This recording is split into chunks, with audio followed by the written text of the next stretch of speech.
Everyone, welcome back to our YouTube channel किताबों की पाठशाला। आज हम क्लास 12th की हिस्ट्री की क्वेश्चन बैंक का सलूशन देखने वाले हैं। आज का जो हमारा चैप्टर है वो चैप्टर नंबर 5 यात्रियों के नज़रिए है।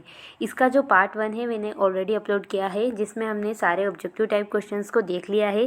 साथ ही साथ उसके हमने जो हमारे अति लघुत्तरीय प्रश्न थे उनमें भी प्रश्न क्रमांक 1 से लगाकर तो प्रश्न क्रमांक 10 तक के जितने भी क्वेश्चंस थे उनको सोल्व कर लिया है। अब हम आगे प्रश्न क्रमांक 11 से देखेंगे प्रश्न क्रमांक 27 तक। तो फर्स्ट ऑफ ऑल देखते हैं हम प्रश्न क्रमांक 11 से। इब्न बतूता ने भारतीय शहरों को किन लोगों के लिए उपयुक्त बताया? तो जो इब्न बतूता था उसने भारत के शहरों के लिए किसके लिए अच्छा बताया या उपयोगी बताया? तो चलिए इसके आंसर को देखते हैं। तो जैसा कि आप स्क्रीन पर देख सकते हैं, इब्न बतूता ने उपमहाद्वीप के शहरों को उन लोगों के लिए व्यापक अवसरों से भरपूर पाया, यहाँ पर काया नहीं आएगा, ठीक है, यहाँ पर पाएगा, तो जिनके पास आवश्यक इच्छा, साधन तथा कौशल था।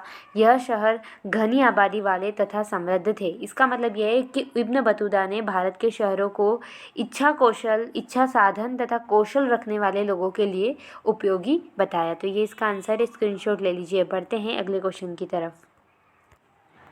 अब हमारे पास अगला क्वेश्चन है, फ्रांसवा बर्नियर कौन था? तो चलिए इसके आंसर को भी देखते हैं कि फ्रांसवा बर्नियर कौन था। तो जैसा कि आप स्क्रीन पर देख सकते हैं, फ्रांस का रहने वाला फ्रांसवा बर्नियर एक चिकित्सक, राजनीतिज्ञ, दार्शनिक तथा एक इतिहासकार था। तो जो फ्रांसवा बर्नियर था वो फ्रांस का था मूलतः, और वो एक चिकित्सक भी था और एक राजनीतिक, दार्शनिक और इतिहासकार भी था। तो ये इसका आंसर है, स्क्रीनशॉट ले लीजिएगा। चलिए बढ़ते हैं नेक्स्ट क्वेश्चन की तरफ। सो फ्रेंड, अब हमारा यहाँ पर अगला प्रश्न है, प्रश्न क्रमांक 13। अब्दुल रज्जाक द्वारा मंगलोर में स्थित मंदिर के बारे में क्या विवरण दिया गया? अब्दुल रज्जाक जो था उन्होंने मंगलोर में स्थित मंदिर के बारे में विवरण दिया था। क्या दिया था ये देखना है। तो चलिए इसके आंसर को भी देखते हैं। जैसा कि आप स्क्रीन पर देख सकते हैं, अब्दुल रज्जाक अपनी भारत यात्रा के दौरान मंगलोर आया। उसने वहां एक मंदिर को देखा जिसने उसे प्रशंसा से भर दिया। जब अब्दुल रज्जाक भारत आया तो उसने एक मंदिर को देखा और वह बहुत खुश हुआ उसको देखकर। मंगलोर से 9 मील के भीतर एक ऐसा पूजा स्थल देखा जो पूरे विश्व में अतुलनीय था। उसने एक ऐसा पूजा स्थल देखा जो बहुत अलग था पूरे विश्व में, जैसे कि वह वर्गाकार था, जिसकी प्रत्येक भुजा लगभग 10 गज तथा उसकी ऊंचाई 5 गज व चारों द्वार मंडप के साथ पूरी तरह से ढले हुए कांच से ढका हुआ था। प्रवेश द्वार के मंडप में सोने की बनी एक मूर्ति थी जो मानव आकृति जैसी थी। तो इस तरीके से उसने मंगलोर के मंदिर का वर्णन किया। तो ये इसका आंसर है, स्क्रीनशॉट ले लीजिए। बढ़ते हैं नेक्स्ट क्वेश्चन की तरफ। अब यहाँ पर अगला क्वेश्चन है हमारे सामने, उलूक और दावा से आप क्या समझते थे? उलूक किसे कहते हैं और दावा किसे कहते हैं? तो चलिए इसके आंसर को भी देखते हैं। तो जैसा कि आप स्क्रीन पर देख सकते हैं, भारत में 2 प्रकार की डाक व्यवस्था थी। अश्व डाक व्यवस्था, जिसे उलूक कहा जाता था, हर 4 मील की दूरी पर स्थापित राजकीय घोड़ों द्वारा संचालित होती थी। तो भारत में क्या था, 2 प्रकार की डाक व्यवस्था थी। एक डाक व्यवस्था जिसमें 4 मील की दूरी पर राजकीय घोड़े होते थे, उसे उलूक कहते हैं। और एक में ये होता था कि पैदल डाक व्यवस्था, यानी कि पैदल एक जगह से दूसरे जगह कोई भी जो जिसकी नियुक्ति की जाती थी डाक व्यवस्था के लिए, वो रहता था और जाता था। और प्रति 3 मील पर एक अवस्थान रहता था, यानी कि रुकने का स्थान रहता था, जिसे दावा कहते हैं। तो ये है उलूक और दावा। ये इसका आंसर है, स्क्रीनशॉट ले लीजिए। बढ़ते हैं नेक्स्ट क्वेश्चन की तरफ। अब हमारे सामने यहाँ पर अगला क्वेश्चन है, बर्नियर का शिविर नगरों से क्या तात्पर्य है? बर्नियर ने किसको शिविर नगर कहा? तो चलिए इसके आंसर को भी देखते हैं। तो जैसा कि आप स्क्रीन पर देख सकते हैं, बर्नियर का शिविर नगरों से तात्पर्य उन नगरों से था जो अपने अस्तित्व और बने रहने के लिए राजकीय शिविर पर निर्भर करते थे। ऐसे नगर जो कहीं न कहीं राजकीय जो शिविर थे उन पर निर्भर करते थे, उनको उन्होंने क्या कहा, शिविर नगर। उनका विश्वास यह था कि ये राजकीय दरबार के आगमन के साथ अस्तित्व में आते और कहीं और चले जाने के बाद तेजी से पतनोन्मुक्त, यानी कि इनका विकास भी रुक जाता जब राज दरबार यहाँ से कहीं और शिफ्ट हो जाता। ठीक, तो इनको शिविर नगर बर्नियर ने कहा। तो इनका स्क्रीनशॉट ले लीजिए। बढ़ते हैं नेक्स्ट क्वेश्चन में। अब अगला प्रश्न है हमारे सामने, किताबुल हिंद में वर्णित विषयों का संक्षिप्त में वर्णन कीजिए। तो जो किताबुल हिंद है उसमें कौन कौन से विषयों का वर्णन है? तो चलिए इसके आंसर को भी देखते हैं। तो जैसा कि आप स्क्रीन पर देख सकते हैं, किताबुल हिंद अल-बिरूनी की कृति है, यानी कि किताबुल हिंद को किसने लिखा? तो अल-बिरूनी ने लिखा। यह एक विस्तृत ग्रंथ है जो धर्म, दर्शन, त्योहार, खगोल विज्ञान, कीमिया का मतलब होता है चिकित्सा, ठीक है, चिकित्सा, रीति रिवाजों तथा प्रथा, सामाजिक जीवन, भार तोल तथा मापन विधियों, मूर्तिकला, कानून, मापतंत्र विद्या आदि विषयों के आधार पर 80 अध्यायों में विभाजित है। तो किताबुल हिंद में इन विषयों का वर्णन है। इनका स्क्रीनशॉट ले लीजिए। बढ़ते हैं नेक्स्ट क्वेश्चन की तरफ। सो फ्रेंड, अब हमारे सामने अगला क्वेश्चन है, हिंदू शब्द का अर्थ स्पष्ट कीजिए। हिंदू शब्द का क्या अर्थ है? तो चलिए इसके आंसर को भी देखते हैं। तो जैसा कि आप स्क्रीन पर देख सकते हैं, हिंदू शब्द का प्रयोग 6वीं से 5वीं शताब्दी ईसा पूर्व के समय सिंधु नदी के पूर्व के क्षेत्र के लिए होता था। तो सिंधु नदी के पूर्व के क्षेत्र को हिंदू शब्द के रूप में प्रयुक्त किया जाता था। तो ये इसका आंसर है। स्क्रीनशॉट ले लीजिए। चलिए बढ़ते हैं नेक्स्ट क्वेश्चन की तरफ। अब अगला क्वेश्चन है हमारे सामने, प्रश्न क्रमांक 18, रिहला से भारतीय इतिहास की क्या जानकारी प्राप्त होती है? जो रिहला नामक ग्रंथ है उससे हमें भारत के इतिहास की क्या जानकारी मिलती है? तो चलिए इसके आंसर को देखते हैं। तो जैसा कि आप स्क्रीन पर देख सकते हैं, इब्न बतूता द्वारा अरबी भाषा में लिखा गया उसका यात्रा वृत्तांत, जिसे रिहला कहा जाता है, 14वीं शताब्दी में भारतीय उपमहाद्वीप के सामाजिक व सांस्कृतिक जीवन के विषय में बहुत ही प्रचुर तथा रोचक जानकारियाँ देता है। तो ये भारतीय इतिहास के सामाजिक व सांस्कृतिक जीवन के बारे में हमें जानकारी देता है। तो ये इसका आंसर है। स्क्रीनशॉट ले लीजिए। चलिए बढ़ते हैं नेक्स्ट क्वेश्चन की तरफ। अब हमारा यहाँ पर नेक्स्ट क्वेश्चन है, प्रश्न क्रमांक 19, इब्न बतूता की चीन यात्रा का वर्णन कीजिए। तो इब्न बतूता की चीन यात्रा का वर्णन करना है। तो चलिए इसके आंसर को भी देखते हैं। जैसा कि फ्रेंड आप स्क्रीन पर देख सकते हैं, 1342 ईस्वी में मंगोल शासक के पास दूत के रूप में जाने का आदेश दिया। किसने? मोहम्मद बिन तुगलक ने। किसको? तो जो यहाँ का जो इब्न बतूता था, इब्न बतूता को 1342, यहाँ पे इब्न बतूता आप ऐड कर लेना, ठीक है। इब्न बतूता को 1342 में मंगोल शासक के पास दूत के रूप में किसने भेजा? मोहम्मद बिन तुगलक ने। तो जो अपनी नियुक्ति की उसकी दूत के रूप में, तो इब्न बतूता अपनी इस नियुक्ति के साथ मध्य भारत के रास्ते मालाबार तट की ओर बढ़ा। मालाबार से वह मालदीव गया और वहां से सुमात्रा गया, और सुमात्रा से एक नए जहाज से चीनी बंदरगाह के नगर जैतून गया, और उसने व्यापक रूप से चीन की यात्रा की और वह बिजिंग तक गया। तो इस तरीके से उसने अपनी चीन यात्रा का वृत्तांत का वर्णन किया। ये इसका आंसर है। स्क्रीनशॉट ले लीजिए। हमारा यहाँ पर प्रश्न क्रमांक 20 है, फ्रांसवा बर्नियर का मुगल परिवार से क्या संबंध था? जो फ्रांसवा बर्नियर था उसका मुगल परिवार से क्या संबंध था, हमें ये बताना है। तो चलिए इसके आंसर को भी देखते हैं। तो जैसा कि आप स्क्रीन पर देख सकते हैं, अब्दुल रज़ाक अपनी भारत यात्रा के दौरान, ये आंसर नहीं होगा, इससे आगे वाला आंसर है। यहाँ पहुँच गए हम, ठीक है।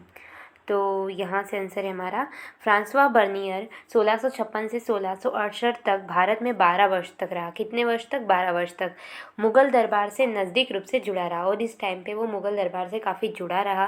पहले सम्राट शाहजहाँ के जो ज्येष्ठ पुत्र दरा शिकोह के चिकित्सक के रूप में। तो पहले कब जुड़ा रहा? पहले तो वो शाहजहाँ के जो ज्येष्ठ पुत्र यानी कि सबसे बड़े पुत्र है दारा शिकोह, उनसे उनके चिकित्सक के रूप में जुड़ा मुग़ल साम्राज्य से। फिर उसके बाद मुग़ल दरबार में एक आर्मेनियानी अमीर दानिशमंद खान जो थे, उनके साथ एक बुद्धिजीवी और एक वैज्ञानिक के रूप में जुड़े रहे। तो इस तरीके से वो मुग़ल परिवार से जुड़े रहे। ये इसका आंसर है। स्क्रीनशॉट ले लीजिए। बढ़ते हैं क्वेश्चन बैंक की तरफ। अब हमारे सामने है प्रश्न क्रमांक 21, अल बिरूनी ने संस्कृत के बारे में क्या वर्णन किया? तो अल बिरूनी जो था उसने संस्कृत के बारे में क्या कहा, ये हमें बताना है। तो चलिए इसके आंसर को भी देखते हैं। तो जैसा कि आप स्क्रीन पर देख सकते हैं, संस्कृत के विषय में अल बिरूनी यह लिखता है, आप इस कठिनाई यानी कि संस्कृत भाषा सीखने की से पार पाना चाहते हैं, यानी कि आप संस्कृत भाषा सीखना चाहते हैं तो यह आसान नहीं होगा, क्योंकि अरबी भाषा की तरह ही शब्दों तथा विभक्ति दोनों में ही इस भाषा में बहुत इसकी जो पहुँच है वो बहुत विस्तृत है, यानी कि यहाँ पर शब्द और विभक्ति की संख्या बहुत ज़्यादा है। इसलिए संस्कृत जो है वो एक विशाल पहुँच वाली भाषा है और इसको सीखना कोई कठिन काम नहीं है, ये कठिनाई के जैसा है। ये बात संस्कृत के विषय में अल बिरूनी ने कही थी। तो जल्दी से इसका स्क्रीनशॉट। बढ़ते हैं नेक्स्ट क्वेश्चन की तरफ। सब हमारे सामने प्रश्न क्रमांक 22 है, इब्न बतूता ने नारियल और पान के बारे में क्या जानकारी दी? इब्न बतूता जो था वो नारियल और पान दो भारतीय वनस्पतियों को देखकर बहुत आश्चर्यचकित हुआ था। तो उसने क्या कुछ इनके बारे में लिखा वो हमें बताना है। तो चलिए इसके आंसर को भी देखते हैं। तो जैसा कि आप स्क्रीन पर देख सकते हैं, इब्न बतूता नारियल का वर्णन करते हुए कहता है, यह वृक्ष स्वरूप से ये जो वृक्ष है ये स्वरूप से सबसे अनोखे तथा प्रकृति में विस्मयकारी वृक्षों में से एक है। नारियल के बारे में इब्न बतूता कहता है कि ये एक अनोखा वृक्ष है और ये हूबहू खजूर के वृक्ष जैसा है, यानी कि ये खजूर जैसा दिखता है। नारियल के वृक्ष का फल जो है वो मानव शरीर से मेल खाता है, यानी कि मानव जो शरीर है उससे मेल खाता है, क्योंकि इसमें भी मानो दो आँखें, जैसे हमारे मुंह में दो आँखें होती है ना, उसी तरीके से दो आँखें, एक मुख और अंदर का भाग जो है हरा होने पर मस्तिष्क जैसा दिखाई देता है और इससे जुड़े जो रेशे रहते हैं नारियल के आसपास वो बाल जैसे। तो इस तरीके से इब्न बतूता ने नारियल को एक अनोखा वृक्ष बताया और उसकी तुलना हमारे मानव शरीर से की। ठीक, उसके बाद अब पान के बारे में क्या कहा, तो इब्न बतूता पान का वर्णन करता है।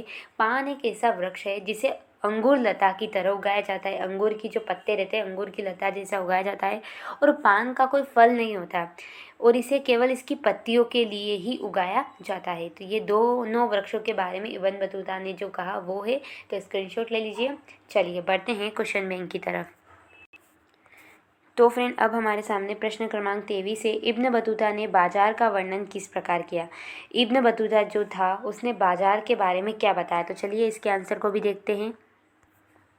तो जैसा कि आप स्क्रीन पर देख सकते हैं, इब्न बतूता ने के वृतांत में अधिकांश शहरों में भीड़ भाड़ वाली सड़कें तथा चमक दमक वाले और रंगीन बाजार थे जो विविध प्रकार की वस्तुओं से भरे थे। बाजार मात्र आर्थिक विनिमय के साधन ही नहीं बल्कि सामाजिक व आर्थिक गतिविधियों के केंद्र भी थे। तो जो इब्न बतूता है वो बाजार का वर्णन करते हुए कहता है कि शहरों में बहुत भीड़ भाड़ थी, सड़कों पर चमक दमक थी, बाजार बिल्कुल रंगीन थे, अच्छी तरह तरह की वस्तुएं थी, उसमें विविध प्रकार की वस्तुओं से वो भरा हुआ था। और सिर्फ आर्थिक काम ही नहीं होते वहाँ, सामाजिक कैसे वहाँ आते लोग, मिलते, खेल कूद, मतलब बहुत मनोरंजन की चीज़ें ये सब बाज़ारों में होती। तो इस प्रकार उसने बाज़ार का वर्णन किया। तो इस क्वेश्चन का ये आंसर है, स्क्रीनशॉट ले लीजिए। बढ़ते हैं नेक्स्ट क्वेश्चन की तरफ। अब यहाँ पर अगला क्वेश्चन है प्रश्न क्रमांक 24। बर्नियर ने राजकीय कारखानों का क्या वर्णन किया। जो बर्नियर था उसने राजकीय कारखानों के बारे में क्या कहा, तो चलिए इसके आंसर को भी देखते हैं। तो जैसा कि आप स्क्रीन पर देख सकते हैं, बर्नियर एकमात्र ऐसा इतिहासकार है जो राजकीय कारखाने की कार्यप्रणाली का विस्तृत विवरण प्रदान करता है, यानी कि बहुत ज़्यादा जानकारी देता है। देखो उसने क्या कहा कि कई स्थानों पर बड़े बड़े कक्ष दिखाई देते थे, यानी कि बड़े बड़े कमरे बने हुए थे जिनको क्या कहा जाता था, कारखाना या फिर शिल्पकारों की कार्यशाला भी उसको कहते थे। एक कक्ष में कसीदाकार एक मास्टर के निरीक्षण में व्यस्तता से कार्यरत रहते हैं, एक अन्य में आप सुनारों को देखते हैं, तीसरे में आप चित्रकार को देखेंगे, चौथे में प्रलाक्षा रस का रोगन लगाने वाले और पाँचवें में बढ़ई देखेंगे, खरादी, दर्जी तथा जूते बनाने वाले, छठे में रेशम, जरी तथा महीन मलमल का काम करने वाले। तो एक कारखाने का वर्णन किया। एक बड़ा कक्ष था और इसमें बहुत ज़्यादा छोटे छोटे कक्ष थे और भिन्न भिन्न कक्षों में भिन्न भिन्न कार्य हो रहे थे जिसे कारखाना कहा गया। तो ये जो बर्नियर था उसने कारखाने का वर्णन किया। तो ये इसका स्क्रीनशॉट है, जल्दी से ले लीजिए। चलिए बढ़ते हैं नेक्स्ट क्वेश्चन की तरफ। अब हमारे सामने यहाँ पर प्रश्न क्रमांक 25 से दास प्रथा के संबंध में मध्यकालीन यात्रियों के क्या विचार थे, चर्चा कीजिए। जो मध्यकालीन यात्री आए थे उन्होंने दासों के बारे में क्या बताया, तो चलिए इसके आंसर को भी देखते हैं। तो जैसा कि आप स्क्रीन पर देख सकते हैं, दास प्रथा के संबंध में मध्यकालीन यात्रियों के निम्नलिखित विचार थे। बाजारों में दास किसी भी अन्य वस्तु की तरह खुलेआम बेचे जाते थे, यानी कि उन्होंने लिखा कि दास जो थे यानी कि उनको खुलेआम बाजारों में बेचा जाता था। नियमित रूप से भेंट स्वरूप, और कई बार बड़े बड़े लोग दूसरे लोगों को भेंट के रूप में भी दास को देते थे। दासों में काफ़ी विभेद था, यानी कि कई प्रकार के दास थे। जैसे सुल्तान की सेवा में कुछ दासियाँ थी जो संगीत और गायन का कार्य करती थी। सुल्तान अपने अमीरों पर नज़र रखने के लिए भी कुछ दासियों को नियुक्त करता था, जो दूसरे अमीर है, जो दूसरे उसके खानदान के लोग हैं उन पर नज़र रखने के लिए।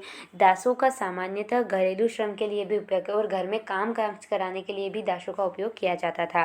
तो इस तरीके की उस टाइम पे दासों की स्थिति थी जो मध्यकालीन यात्रियों ने अपने बुकों में, अपने वृत्तांत में प्रस्तुत की। तो ये इसका आंसर है, स्क्रीनशॉट ले लीजिए। बढ़ते हैं क्वेश्चन बैंक की तरफ। अब क्वेश्चन है हमारे सामने प्रश्न क्रमांक 26। सती प्रथा के संबंध में बर्नियर के विवरण की समीक्षा कीजिए। सती प्रथा के बारे में बर्नियर ने क्या बताया, इसकी समीक्षा करनी है। तो चलिए इसके आंसर को भी देखते हैं। तो जैसा कि आप स्क्रीन पर देख सकते हैं, सती बालिका यह संभवतः बर्नियर के वृत्तांत के सबसे मार्मिक विवरणों में से एक था। ठीक है, सबसे पहला, लाहौर में मैंने एक बहुत ही सुंदर अल्पवयस्क यानी कि जिसकी उम्र 18 वर्ष ना हो, विधवा जिसकी आयु मेरे विचार से लगभग 12 वर्ष से अधिक नहीं थी कि बलि होते हुए बर्नियर ने देखा।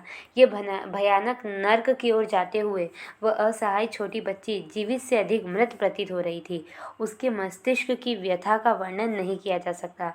वह कांपते हुए बुरी तरह से रो रही थी, लेकिन 3 या 4 ब्राह्मण, एक बूढ़ी औरत जिसने उसे क्या किया हुआ था, अपनी आस्तीन के नीचे दबाया हुआ था, की सहायता से उसे अनिच्छुक पीड़िता को जबरन घातक स्थल की ओर ले गए। उसे लकड़ियों पर बिठाया, अब उसके हाथ और पैर बांध दिए ताकि वह भाग न जाए। इस स्थिति में उस मासूम प्राणी को जिंदा जला दिया गया। मैं अपनी भावनाओं को दबाने में और उनके कोलाहल पूर्ण तथा व्यर्थ के क्रोध को बाहर आने से रोकने में असमर्थ था। तो ये वर्णन सती प्रथा के बारे में बर्नियर ने किया। तो बिल्कुल आपको ऐसा ही लिखना है। तो इसका स्क्रीनशॉट ले लीजिए यहाँ से यहाँ तक और फिर यहाँ से यहाँ तक। और अगर आप स्क्रीनशॉट नहीं लेना चाहते तो आपको एनसीईआरटी में एक बॉक्स मिल जाएगा, आप देखेंगे तो वहाँ से आप इसको नोट डाउन कर सकते हैं। चलिए तो बढ़ते हैं अपनी क्वेश्चन बैंक की तरफ। सो फ्रेंड, अब हमारे सामने प्रश्न क्रमांक 27 है, मानचित्र को दर्शाना है। तो इसमें ऑलरेडी इसका सोल्यूशन दिया हुआ ही है। जैसे कि दिल्ली को यहाँ पर 1 नंबर पर दर्शाया गया है, दिल्ली का मतलब है दिल्ली। ठीक है, उसके बाद मालाबार जो तट है उसको भी यहाँ पर दर्शाया गया है। तो ये जो यहाँ पर है, ठीक केरल में, वो मालाबार तट है। उसके बाद अरब सागर को भी इसमें दर्शाया गया है। आप सबको पता है अरब सागर कहाँ है, यहाँ पे। तो अरब सागर को बताया गया है। और फिर जो बंगाल की खाड़ी है उसको भी यहाँ पर दर्शाया गया है। ठीक, तो ये बंगाल की खाड़ी। तो इस तरीके से मानचित्र ऑलरेडी इसमें किया हुआ है। तो इस तरीके से हमारा जो चैप्टर नंबर 5 था वो पूरा का पूरा कंप्लीट हो चुका है। इसकी फर्स्ट वीडियो ऑलरेडी अपलोडेड है और ये सेकेंड वीडियो है, जैसा कि मैं आपको पहले भी बता चुकी हूँ। आई होप कि इस वीडियो से आपकी हेल्प हो रही होगी। अगर हेल्प हो रही है तो प्लीज़ अपने फ्रेंड्स को भी इसको शेयर कीजिए और लाइक कीजिए, कमेंट कीजिए। Thanks for watching. धन्यवाद।